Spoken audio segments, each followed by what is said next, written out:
The Shah of Iran was unusually and refreshingly open in several interviews.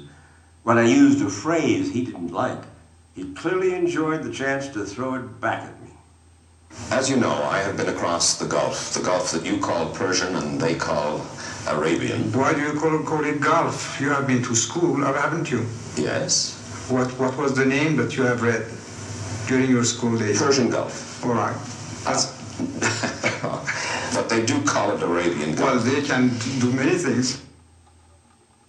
None of the Shah's comments raised hackles like his blast at the American Jewish lobby. Its influence, he claimed, went all the way to the top. Surely, Your Majesty, you're not telling me that the Jewish lobby in the United States pulls the strings of the presidency? Not entirely, but I think even a little too much, even for Israel interests. You think the Jewish lobby in the United States is too powerful for the interests of Israel? I think so. Sometimes they are disserving the interests of Israel because they're pushing around too many people.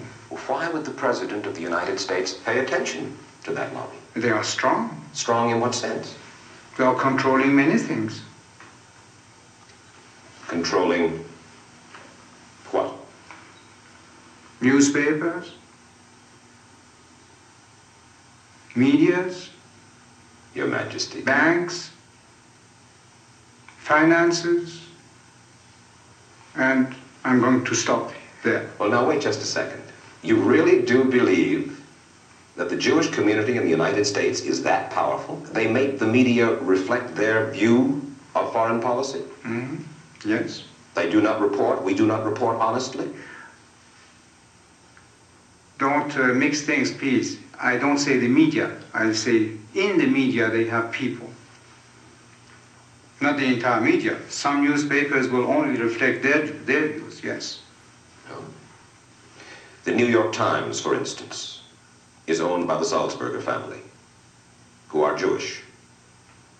Are you suggesting that the New York Times is biased in its treatment of the question of Zionism, Israel's existence, the United States' relationship with the Arab world?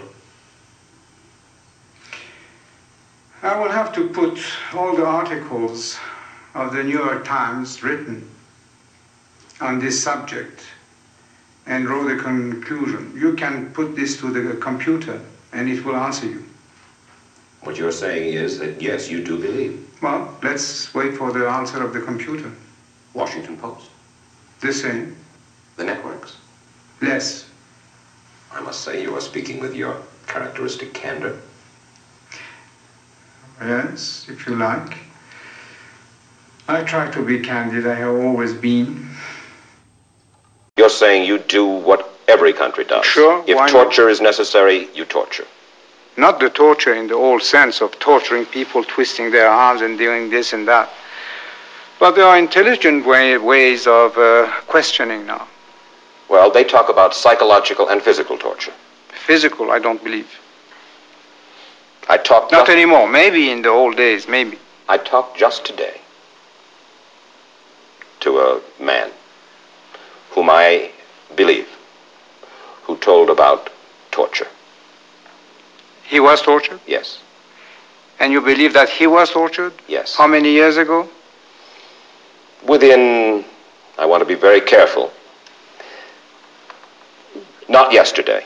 Ah, well, maybe. I don't know. The word has gone out to stop it.